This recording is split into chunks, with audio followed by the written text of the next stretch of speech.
À propos du congrès de 1984, que j'ai filmé intégralement, et qu'on peut retrouver une partie sur Internet, sur Téléprovidence, et une autre partie dans l'épopée du mouvement astrologique qu'on peut trouver également.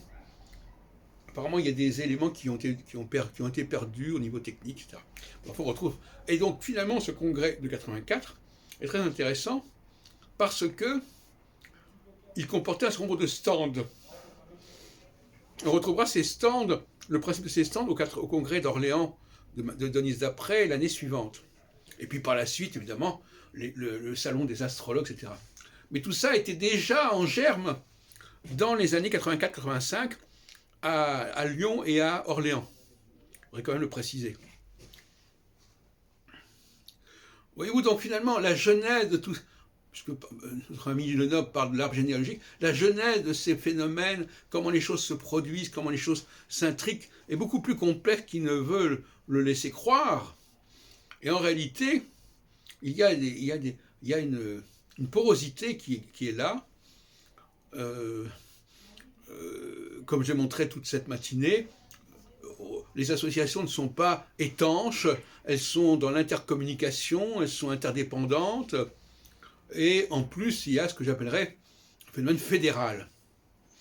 Alors, j'en ai parlé tout à l'heure à propos de la fédération. Le phénomène fédéral, c'est que souvent, une personne arrive à fédérer plusieurs structures, plusieurs associations. Et donc, chaque association, au fond, a besoin de faire partie de cette structure fédérale. On ne peut pas fonctionner toute seule. Et donc, par conséquent, ce qui se passe au sein d'une association, alors c'est assez paradoxal, parce que autant une association doit être structurée avec un bureau, etc., etc., autant une structure fédérale peut être beaucoup plus souple et beaucoup plus informelle par certains côtés, mais en même temps beaucoup plus concrète parce qu'elle correspond à une réalité sociologique avec des gens qui se retrouvent, qui se rencontrent, et la question de leur appartenance à telle et telle entité, à telle structure, devient relativement secondaire.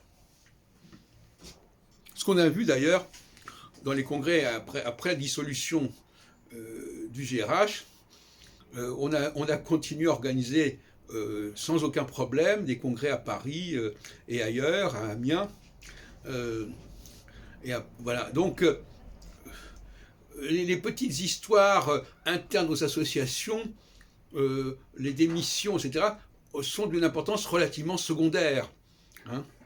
Ce qui est important, c'est, comme on disait au Moyen-Âge, c'est la capacité de mobilisation, c'est le fait que les gens acceptent de se rencontrer, de se retrouver ponctuellement à tel et tel endroit, et pas les petits coups d'État internes.